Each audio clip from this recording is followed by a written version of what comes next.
Do do do do boom boom boom boom Hi, how are you? How you going, guys?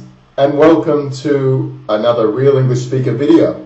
So we're talking about hobbies at the moment. What are your hobbies? What are you into?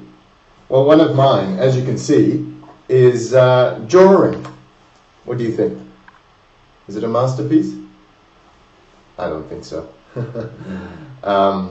And singing, as you can hear. So, no, not really. But what about you? Is drawing your hobby? Is that your thing? I'm going to be talking about some common phrases that we use to talk about hobbies today in English. So, now I'm going to teach you 3 common phrasal verbs to talk about hobbies and 2 expressions that we use. Alright, so here we go. Now, talking about hobbies is a very common conversational topic. So in these videos, I'm giving you vocabulary and phrases on very common conversational topics in English. So you can make conversation with native speakers. So today we're going to chat about hobbies. Here are some common phrasal verbs. Number 1, take up. Take up. To take up a hobby. Have you taken up any new hobbies? So what does take up mean? To take up, think about it. Recently, I took up guitar. So take up, past tense, is took up. I took up guitar, or I have taken up guitar lessons. I have taken up. So there you have the present perfect.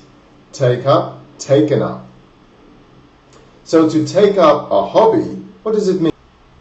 It means to start. It simply means to start a new hobby. Something you have not done before and you want to try it. Take up. I think I might take up painting. I'm thinking about taking up football or soccer or basketball. I'm thinking about taking up. So you also have to think about the grammar. This is the structure for this one. Think about plus verb ing. Thinking about taking up. I'm thinking about taking up soccer. Okay. So that's take up. Take up a hobby. Start a hobby. Next one. Number 2, get into. Get into. So that seems simple, doesn't it? Get into. Get into the car. Get into a place. But it has another meaning when you talk about hobbies. For example, I'll give you an example sentence. Let me see. I have taken up photography classes and I'm really getting into it. I'm really getting into it. What do you say can't get into as well in the negative? I can't get into it.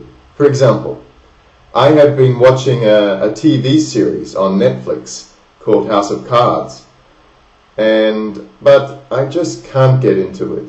I can't get into it. Or I can't get into this new book I'm reading, so I gave up. I can't get into it. So that means I just can't get interested in it. It's boring for me. I can't find it interesting. So there you go. Get into. Next one. Next phrasal verb. Go off. To go off something. To go off something. So maybe you can guess what that means. It's not too difficult, yeah? For example, here, I give you one.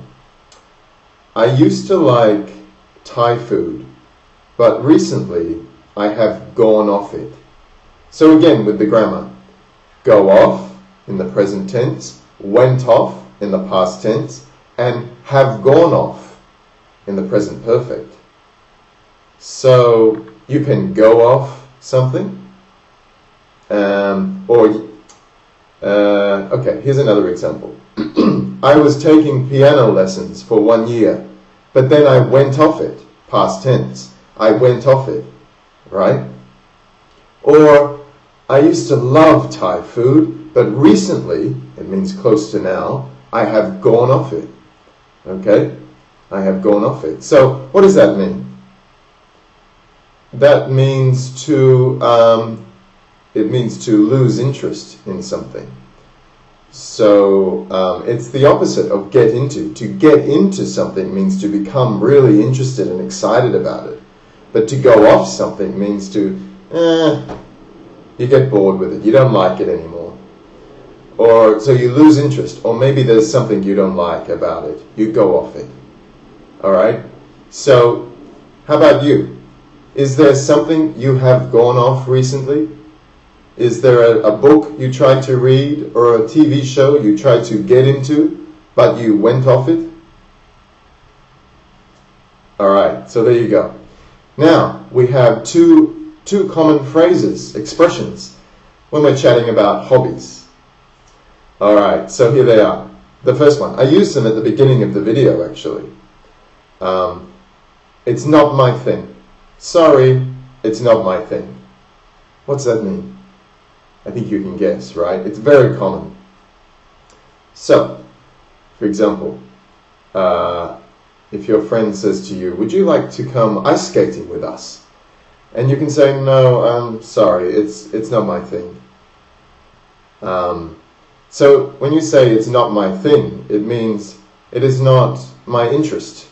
It is not my area. I'm not interested. It's not my thing.